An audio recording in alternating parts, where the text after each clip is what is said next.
Good morning dear students. आज हम जो पढ़ेंगे आनुवंशिकता के कुछ टॉपिक बच रहे थे उसके बारे में पढ़ेंगे। इसके बारे में आनुवंशिकता के बारे में पढ़ेंगे, ठीक है। आनुवंशिकता के कुछ टॉपिक बच रहे थे, उसमें पहला ही टॉपिक बच रहा आनुवंशिकी से संबंधित शब्दावली।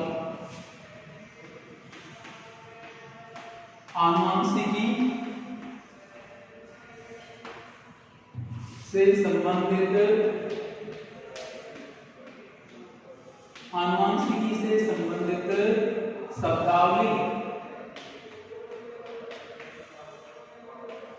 आनुवंशिकी से संबंधित शब्दावली। देखो, आनुवंशिकी या जेनेटिक्स से संबंधित कौन कौन सी शब्दावली होती है? पहली है युग्म विकल्पी, दूसरी है F1 पीढ़ी, एक होती है F2 पीढ़ी, इसमें एक आता है कारक, अगली शब्दावली है समिग्मजी प्रभावी,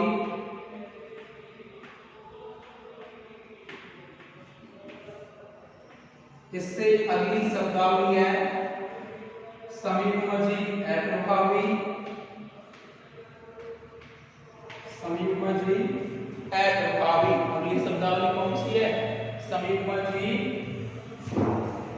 अप्रभावी।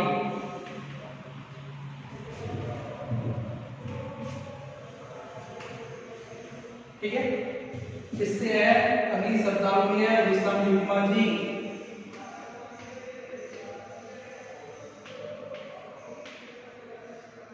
विषम युग्मजी। इससे अगली है समिग्मजी हो गया, विषम युग्मजी। ठीक है, अगली जो इसको बोलते हैं शब्दावली, वो है प्रतीक संकरण। कौन सा है? प्रतीक संकरण। दो प्रकार का हो गया, बाह्य संकरण और परीक्षण संकरण। क्या हो गया? बाह्य संकरण और परीक्षण संकरण। ठीक है, इनको पढ़ते हैं। पहली बात करें युग्म विकल्पी का मतलब क्या होता है? किसी जीन के एक या एक से अधिक रूपों को, किसी जीन के एक या एक से अधिक रूपों को युग्म विकल्पी कहते हैं। जैसे लंबाई के लिए जो जीन उत्तरदायी होता है उसके दो रूप होते हैं। जैसे लंबाई के लिए उत्तरदायी जो जीन होता है, लंबाई के लिए उत्तरदायी जो जीन होता है उसके दो रूप होते हैं। कैसे? कितने रूप होते हैं? दो। ठीक है, आगे है F1 पीढ़ी। अगली जो शब्दावली है F1 पीढ़ी का मतलब क्या होगा? जनकों के संकरण के दौरान, जनकों के संकरण के दौरान जो पीढ़ी सर्वप्रथम प्राप्त होती है, जनकों के संकरण के दौरान जो पीढ़ी सर्वप्रथम प्राप्त होती है उसको क्या बोलेंगे? F1 पीढ़ी। जैसे लास्ट क्लास में हमने ऐसे पढ़ा था ना, इसमें ये गैमेट ले लेते हैं और ये पीढ़ी जो सबसे पहले प्राप्त होती है उसको क्या बोलेंगे? F1 पीढ़ी। क्या बोलेंगे उसको? F1 पीढ़ी। जनकों के संकरण के दौरान, जनकों के संकरण के दौरान जो पीढ़ी सर्वप्रथम प्राप्त होती है, जनकों के संकरण के दौरान जो पीढ़ी सर्वप्रथम प्राप्त होती है उसको क्या बोलेंगे? F1 पीढ़ी। क्या बोलेंगे? F1 पीढ़ी। दूसरी कौन सी है? F2 पीढ़ी। F2 पीढ़ी। F2 पीढ़ी का मतलब होगा F1 पीढ़ी, F1 पीढ़ी के द्वारा जो पीढ़ी प्राप्त होती है उसको बोलेंगे F2 पीढ़ी।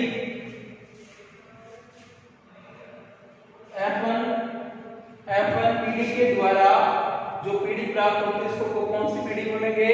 F2 पीढ़ी। आगे बात करें समिग्मजी।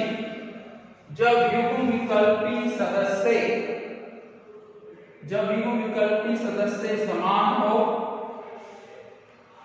जब युग्म विकल्प की सदस्य समान हो तो उसे क्या, जब युग्म विकल्प की सदस्य समान हो और प्रभावी हो तो उसे क्या बोलेंगे, समिग्मजी प्रभावी। जब युग्म विकल्प की सदस्य समान हो और प्रभावी हो तो उसको क्या बोलेंगे, समिग्मजी प्रभावी। दूसरा है समिग्मजी अप्रभावी। जब युग्म विकल्प की सदस्य समान हो और अप्रभावी हो, जब युग्म विकल्प की सदस्य समान हो और क्या हो, अप्रभावी हो तो क्या बोलेंगे उसको, समिग्मजी अप्रभावी। क्या बोलेंगे उसको, समिग्मजी अप्रभावी। विषमयुग्मजी, जब युग्म विकल्प की सदस्य अलग अलग हो, जैसे एक कैपिटल टी और एक स्मॉल टी, जब युग्म विकल्प के सदस्य क्या हो, अलग अलग हो, यानी एक स्मॉल एक कैपिटल, तो उसको क्या बोलेंगे, विषमयुग्मजी। एक शब्द और था कारक, एक शब्द और था कारक। देखो कारक जो होता है, कारक का मतलब होगा वह संरचना जो किसी जीव के, वह संरचना जो किसी जीव के लक्षणों का, वह संरचना जो किसी जीव के लक्षणों का नियमन करती है उसको कारक कहते हैं। क्या बोलते हैं उसको, कारक। वह संरचना जो किसी जीव के, वह संरचना जो किसी जीव के लक्षणों का नियमन करती है उसको क्या बोलते हैं, कारक। क्या बोलेंगे उसे, कारक। और बाद में कारक को जॉनसन ने जीन नाम दे दिया था। क्या नाम दिया था, जीन। बाद में कारक को जॉनसन ने क्या नाम दिया था, जीन। देखो शब्दावली में कुछ शब्दावली और है, जैसे लक्षण प्रारूप और जीन प्रारूप। जैसे लक्षण प्रारूप है, जीन प्रारूप है।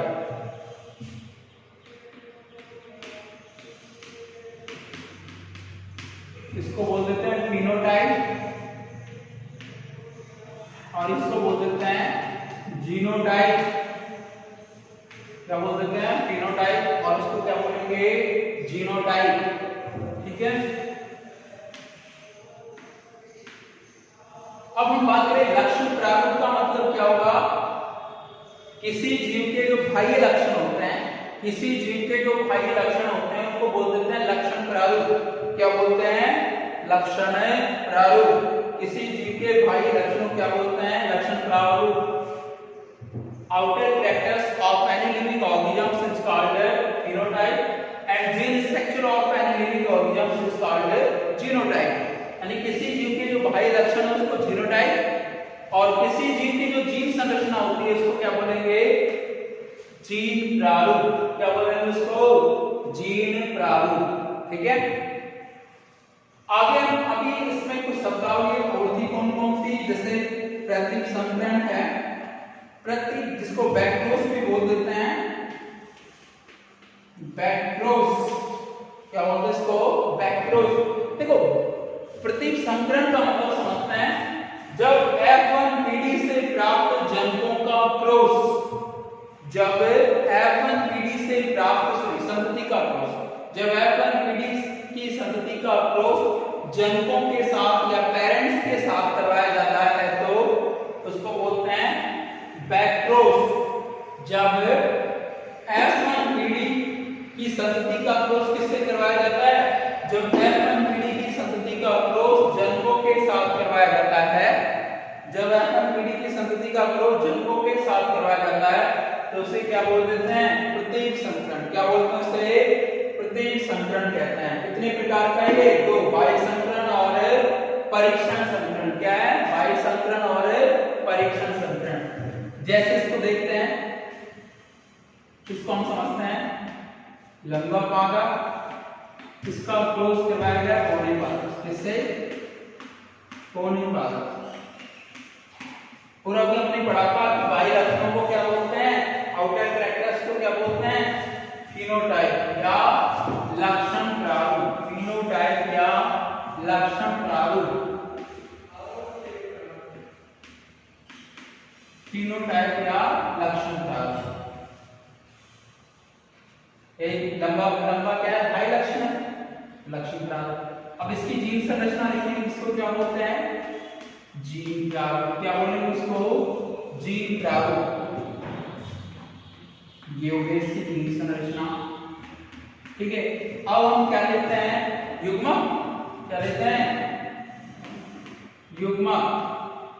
इसका एक युग्मक इसमें से ले लिया, एक युग्मक इसमें से, दोनों से कौन सी पीढ़ी आती है, F1। कौन सी पीढ़ी आती है,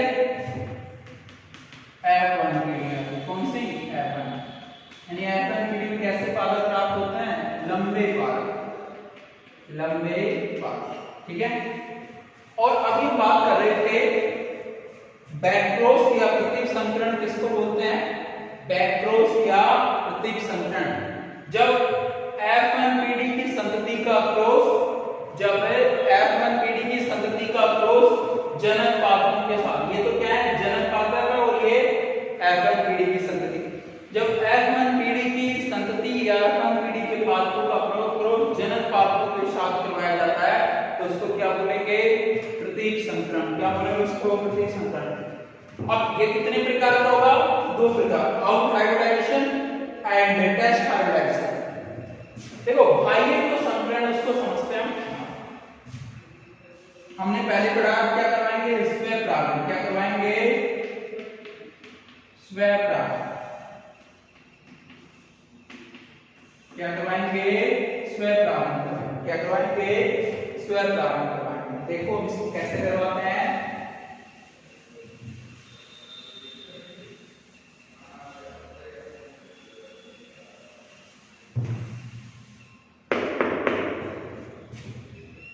F2 पीढ़ी आएगी स्वयं प्रारूप के बाद, F2 पीढ़ी।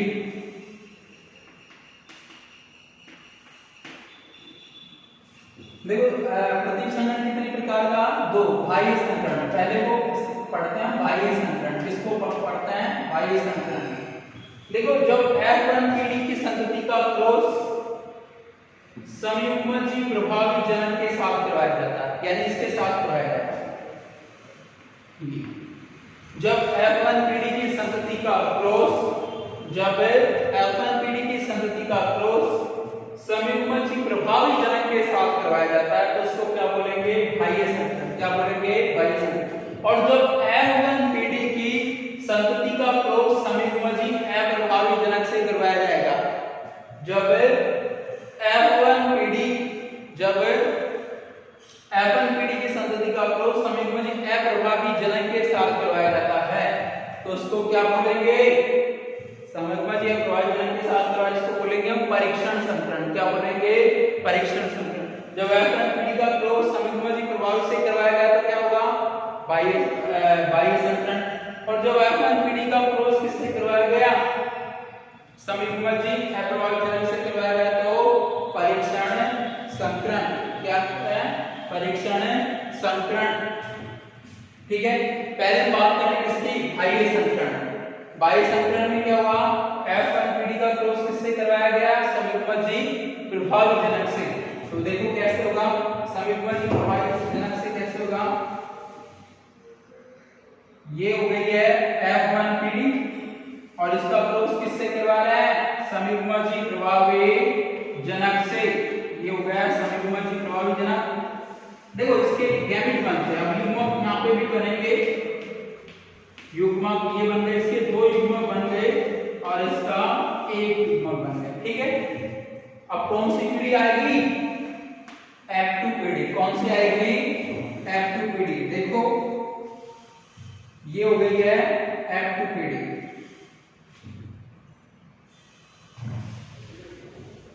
कौन सी पीढ़ी है ये, F2 पीढ़ी। ऐसा है F2 पीढ़ी।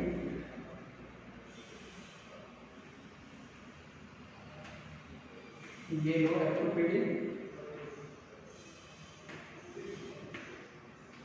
पहले इसका क्रॉस इसके साथ, फिर इसका क्रॉस इसके साथ, ठीक है, हो गया। अब क्रॉस करवाने के बाद हम क्या लिखते हैं, लक्षण प्रारूप अनुपात और जीन प्रारूप अनुपात। क्या लिखते हैं, लक्षण प्रारूप अनुपात व जीन प्रारूप अनुपात। पहले है लक्षण प्रारूप अनुपात, ठीक है। लक्षण में पता क्या है कि हम बाहर से देखेंगे तो ये भी क्या है लंबे, ये भी क्या है लंबे, क्योंकि हमेशा किसको लिखा जाता है प्रभावी को लिखा जाता है। तो इसमें तो क्या है दोनों क्या है प्रभावी, और इसमें क्या है एक प्रभावी और एक अप्रभावी, तो हमेशा किसको लिखा जाता है प्रभावी को, यानी सभी पादप क्या है लंबे। लक्षण प्रारूप क्या होगा सभी पादप लंबे, ठीक है। आगे जीन प्रारूप अनुपात, जीन प्रारूप अनुपात, देखो जीन प्रारूप अनुपात क्या है ऐसा होगा 1:1, ठीक है।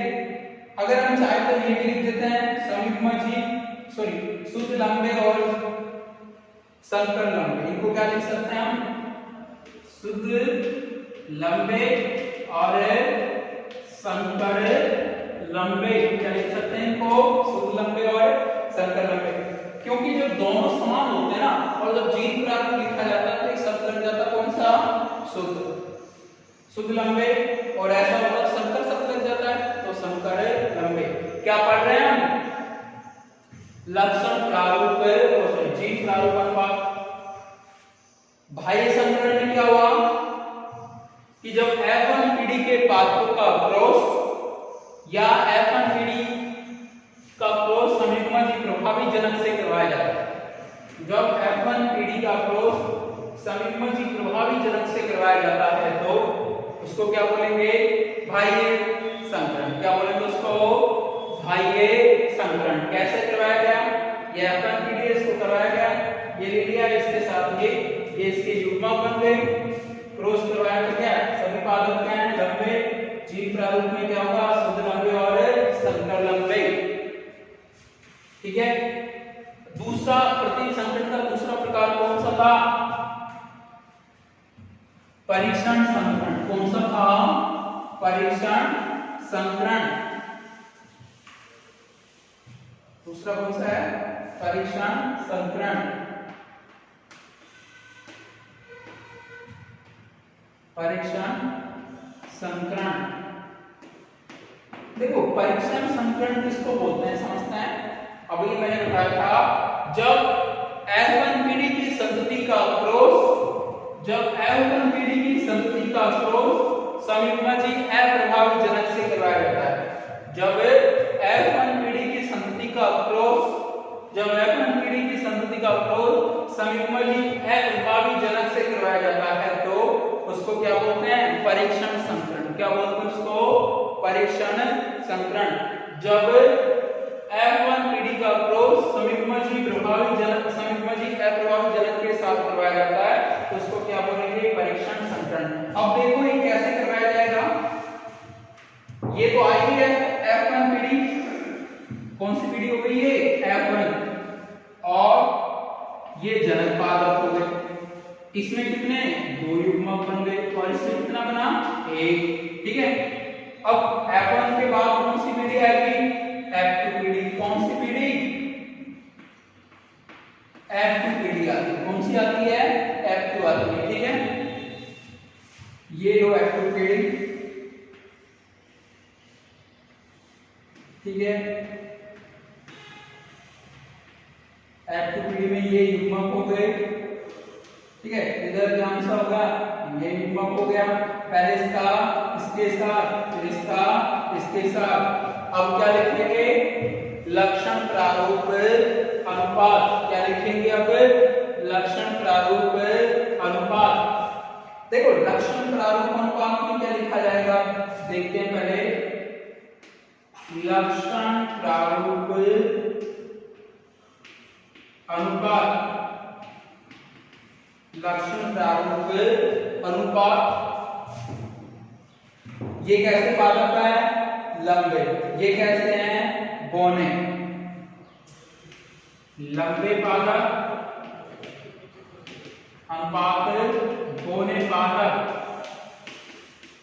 देखो आधे पादप तो क्या है लंबे, आधे पादप कैसे हो गए बौने, आधे पादप क्या है लंबे और आधे क्या है बौने, यानी 50% पादप लंबे और 50% क्या हैं, बौने। ठीक है, इसके बाद क्या लिखते हैं हम, जीन प्रारूप अनुपात। क्या लिखते हैं, जीन प्रारूप अनुपात। क्या लिखेंगे, जीन प्रारूप अनुपात, ये हो गया। ठीक है, तो इसको क्या बोलते हैं, संकर लंबे। क्या बोलेंगे इसको, संकर लंबे। इसको क्या बोलेंगे, शुद्ध बौने। क्या बोलेंगे, शुद्ध बौने। यानी आधे पादप तो क्या है, संकर लंबे, और आधे क्या है, शुद्ध बौने। आधे पादप तो क्या है, संकर लंबे, और आधे पादप शुद्ध बौने। हम पढ़ क्या रहे थे, बाह्य प्रतीक बैक्रोस, या जिसको क्या बोल देते हैं, प्रतीक संकरण। क्या बोल देते हैं, बैक्रोस या प्रतीक संकरण। कितने प्रकार का होगा, दो, बाह्य संकरण और दूसरा कौन सा है, परीक्षण संकरण। दूसरा कौन सा है, परीक्षण संकरण। देखो प्रतीक संकरण क्या हो रहे हैं, जब एफ1 पीढ़ी का क्रॉस जनक पादपों के साथ करवाया जाता है तो क्या बोलते हैं, बैक्रोस या प्रतीक संकरण। कितने प्रकार से करवाया जाएगा, दो प्रकार से। कितने प्रकार से, दो। पहले एफ1 पीढ़ी का क्रॉस संयुग्मजित प्रवाही जनक से करवाया गया तो क्या बोला हमने उसको, बाह्य संकरण। और जब F1 पीढ़ी का क्रॉस संयुग्मजित अप्रभावी जनक के साथ करवाया गया तो उसे क्या बोले, परीक्षण संकरण। ठीक है।